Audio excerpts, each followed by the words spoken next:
बिस्मिल्लाहिर्रहमानिर्रहीम। मैं हूं डॉक्टर सादिया मुमताज़ और आप देख रहे हैं गायनी टॉक्स। आज की वीडियो में मैं अपनी प्रेग्नेंट ख़वातीन के दो बहुत इंपॉर्टेंट कन्फ्यूजन्स जो हैं उनको दूर करने जा रही हूं। जिसमें पहली कन्फ्यूजन तो ये है कि आम ज़बान में हमल को नौमा कहा जाता है कि हमल 9 माह का होता है, लेकिन डॉक्टर जो है हमेशा 40 हफ्ते कहती हैं। तो 40 हफ्ते 9 माह कैसे होते हैं? दूसरा ये कि डॉक्टर आपको वीक्स बता देते हैं, स्पेशली जब आप स्कैन के लिए जाते हैं, तो कितने वीक्स पे कौन-सा महीना होता है। आज हम इन दोनों चीज़ों को बहुत डिटेल से डिस्कस करेंगे और अगर आप ये वीडियो पूरी देखेंगे, तो इस वीडियो के एंड तक जाते-जाते आपकी वीक्स और मंथ्स की कन्फ्यूजन और हमल के ड्यूरेशन की जो कन्फ्यूजन है, वो बहुत हद तक दूर हो जाएगी। सबसे पहले आते हैं कि हमल अगर 9 माह का है तो इसमें 40 हफ्ते कैसे होते हैं। एक बहुत आम फ़हम ये गलती जो है वो की जाती है कि मैं 1 महीने में 4 हफ्ते होते हैं और 4 हफ्ते और अगर 40 हफ्ते हैं तो ये 10 माह बनेंगे। ये 10 माह नहीं बनते। उसकी वजह ये है कि 1 माह में अगर जो 4 हफ्ते होते तो वो 1 माह 28 दिन का होता। लेकिन हमारा 1 महीना 30 या 31 दिन का होता है। हम हर महीने के 4 हफ्ते यानी 28 दिन लेकर उसको कंप्लीट करते हैं और बाकी जो उस तरह से वो 36 वीक्स यानी 36 हफ्ते बन जाते हैं, उसके ऊपर 3 हफ्ते वो बनते हैं जो हर महीने के 2 या 3 दिन चल रहे होते हैं। जैसे कुछ महीने 30 के हैं तो 28 के ऊपर जाएँगे तो 2 दिन, अगर कुछ महीने 31 के हैं तो 28 के ऊपर जाएँगे तो 3 दिन। सो 36 हफ्ते वो 9 माह के बने और बाकी ये इस तरह से जो बनते हैं दिन वो 21 दिन बनते हैं जो कि 3 हफ्ते हो गए। तो 36 और 3 तो हो गए 39 वीक्स। अब 40th वीक हम कैसे लेते हैं कि हम आपने ये देखा होगा कि जब भी आप डॉक्टर के पास जाती हैं, तो वो आपकी प्रेगनेंसी की ड्यूरेशन जो है या आपकी जो डेट्स हैं, वो कैसे निकालती हैं? डॉक्टर आपसे पूछती हैं कि आपको लास्ट टाइम पीरियड्स किस डेट को आए थे? आपके पीरियड्स का पहला दिन देखा जाता है। तो क्या जब आपको पीरियड्स का पहला दिन था तो आप प्रेग्नेंट थी? No, you were not pregnant. तो ये वो वाला हफ्ता है, पहले 7 दिन उस 39 वीक्स में डाल के इसको 40 वीक्स कर दिया जाता है। इस तरह से ये 9 माह ही बनते हैं। मुझसे एक्चुअली ये बहुत ज़्यादा दफ़ा ये सवाल किया गया, आम कई दफ़ा बैठे हुए महफ़िलों में भी, जब आप कहीं बाहर भी जाते हैं, अगर किसी को पता चले कि गायनेकोलॉजिस्ट हूँ मैं, तो ये चीज़ मुझसे बहुत से लोगों ने डिस्कस की, तो मैंने सोचा कि मैं इस पे बहुत डिटेल से आपको समझाऊँ कि ये 10 माह नहीं बनते, ये 9 माह ही बनते हैं। और जो 40th वीक है, इसको हम वो हफ्ता जिसमें आपको पीरियड्स थे, उसको डाल के 39 + 1 40 कर दिया जाता है। इसके अलावा जैसे मुझे मल्टीपल कमेंट्स रिसीव होते हैं कि डॉक्टर साहिबा मेरे इतने वीक्स हैं, तो मुझे बताएं कि मेरा कौन सा महीना चल रहा है या कितवें हफ्ते पे कौन सा महीना शुरू हो जाता है, 9वां महीना कब शुरू होता है, इस किस्म के क्वेश्चंस। एक तो आपने इस चीज़ पे ध्यान रखना है, कई पेशेंट्स को ये होता है कि 9th मंथ का पता ही नहीं होता कि 9th मंथ कब स्टार्ट हो रहा है। जब आपके 35 हफ्ते पूरे हो गए हैं, 36वां हफ्ता जो आपका स्टार्ट हुआ है, तो इसका मतलब है आपका 9वां महीना शुरू हो गया है। अगर इस पीरियड में आपकी डिलीवरी हो जाती है, 36 से 38 तक हफ्तों के दरमियान अगर डिलीवरी होती है, सेफ ज़रूर होती है, लेकिन जो बच्चा पैदा होता है उसको कुछ चैलेंजेस फेस करने पड़ते हैं। लेकिन अगर 38 से 40 हफ्ते के दरमियान प्रेगनेंसी होती है, तो उसमें वो चैलेंजेस भी फेस नहीं करने पड़ते। 36वां हफ्ता जो है वो आपके 9वें महीने की स्टार्ट है।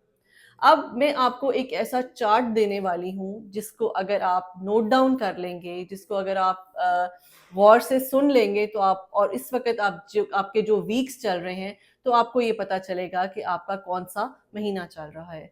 और मैं इस चीज़ की एश्योरिटी आपको देती हूँ कि ये मेरी अपनी रिसर्च है। ये आपको किसी किताब में, किसी वीडियो में कहीं पर नहीं मिलेगा, ये आपको कहीं इंटरनेट पे नहीं मिलेगा। बिकॉज़ ये रिसर्च मैंने खुद की है और अब इंशाल्लाह मैं इसको पब्लिश ज़रूर कराऊँगी। तो आते हैं कि आपके मंथ्स कैसे वीक्स पे क्लियर होते हैं। 4 वीक्स और 3 डेज़ जब आपको हो जाते हैं, तो आपका सेकंड मंथ शुरू हो जाता है। 8 वीक्स प्लस 6 डेज़ के ऊपर आपका थर्ड मंथ शुरू हो जाता है। 13 वीक्स प्लस 2 डेज़ पे आपका चौथा महीना शुरू होता है। 17 वीक्स प्लस 4 डेज़ पे आपका फिफ्थ मंथ शुरू होता है। 22 वीक्स पे आपका 6 मंथ स्टार्ट हो जाता है। 26 वीक्स प्लस 2 डेज़ पे आपका 7th मंथ स्टार्ट होता है। 30 वीक्स प्लस 5 डेज़ पे आपका 8वां माह शुरू हो जाता है। और 35 कंप्लीटेड वीक्स के बाद आपका 9th मंथ स्टार्ट हो जाता है। जैसे नॉर्मली पेशेंट्स जो हैं वो अल्ट्रासाउंड वालों के पास जाते हैं, तो जो अल्ट्रासाउंड रिपोर्ट लिखी जाती है उसमें जो बच्चे की जेस्टेशन है वो वीक्स के हिसाब से बताई जाती है, जैसे 25 weeks plus 3 days, 32 weeks plus 4 days. तो उसमें पेशेंट्स को ये काफ़ी कन्फ्यूजन रहती है। अगर इसी तरह हम एनॉमली स्कैन पे आए, जो कि एक आम फहम ज़बान में सबको ये पता है कि 5वें महीने में बच्चे का एनॉमली स्कैन जो है वो कराया जाता है। तो 5वां महीना, जैसे कि मैंने आपको बताया, 17 प्लस 4 वीक्स यानी 18वां हफ्ता जो है उसके जो स्टार्ट में, उससे लेकर 21 हफ्ते के एंड तक आपका जो है 5th मंथ चल रहा होता है। तो उसमें आप किसी भी दरमियान में आप अपना एनॉमली स्कैन करवा सकते हैं, यानी 18 वीक से 22 वीक्स के दरमियान आपका एनॉमली स्कैन हो सकता है।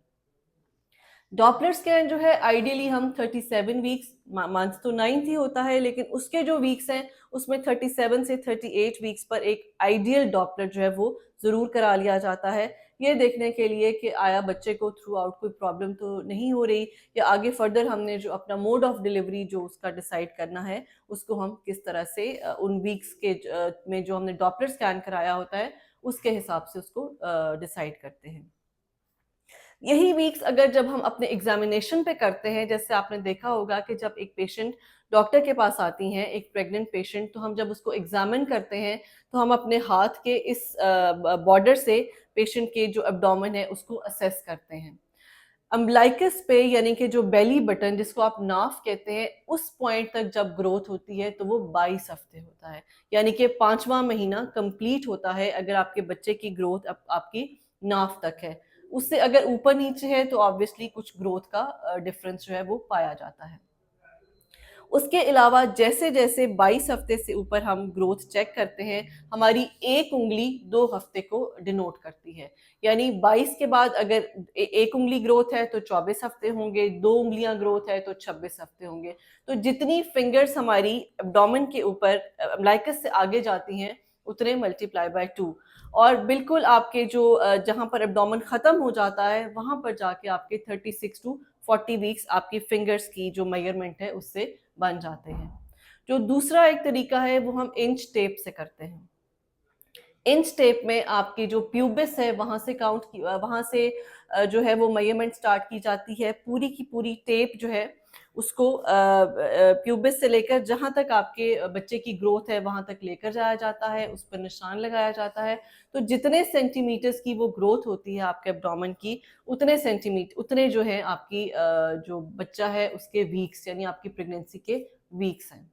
तो आई होप इस वीडियो में बहुत डिटेल से आपको इस चीज़ की डिस्कशन भी हो गई है, आपको इस चीज़ की समझ भी आ गई होगी कि कैसे आपने वीक्स और मंथ्स का डिफरेंस करना है।